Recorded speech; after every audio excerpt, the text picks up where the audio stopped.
Nevada, home to 3.1 million people, is probably best known for Las Vegas, its most famous city, also known as Sin City. They're a bit of a paradox. I mean, they're seen as perhaps a liberal state in some sense because it was the first state that really pushed no-fault divorce. It has gambling. In certain counties, it allows prostitution. But it also has this undercurrent of being very, very conservative in some respects. Nevada reliably voted Republican from the late 1960s until the early 2000s. But these days, about one-third of Nevada voters are registered independents. That's more than are registered as Democrats or Republicans. Recent history shows the state regularly swings between the two political parties. While Democrats have won at the presidential level, Republicans dominate in the governor's mansion. Nevada is a pure battleground. This is a very close place where we have gone back and forth in party control of the governor's mansion, and we've gone back and forth in who wins the presidency here. Nevada is called the Silver State. The nickname dates back to 1859, when a huge deposit of silver was discovered here.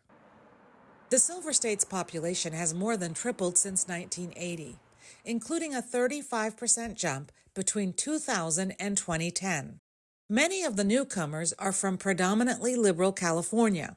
More than 100,000 people moved to Nevada from California between 2020 and 2023. And what's happened is the Clark County, which is the county where Las Vegas sits, is now 72% of the voting population in this state. So what has happened to Nevada is what was once a rural Mountain West state has become an urban West Coast state.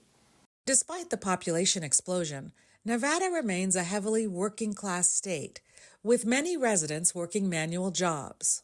We're a pretty blue-collar state, and that means that those sort of kitchen table issues are more important here. So things like wages, things like unemployment, things like housing affordability, just inflation in general, so things like fuel prices, all of those things affect people a little bit more here in Nevada than they might in some other states.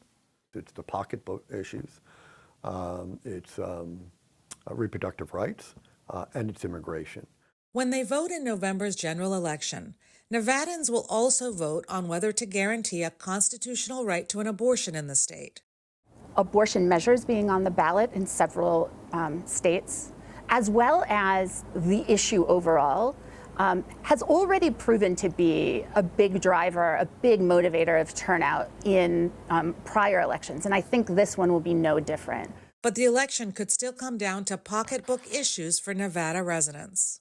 We shouldn't underestimate the possibility that Trump can win Nevada. I think that Trump is being perceived as a candidate unlikely to win Nevada simply because he hasn't won the last two times. I wouldn't discount the importance of economic issues as driving the decision for voters in this state.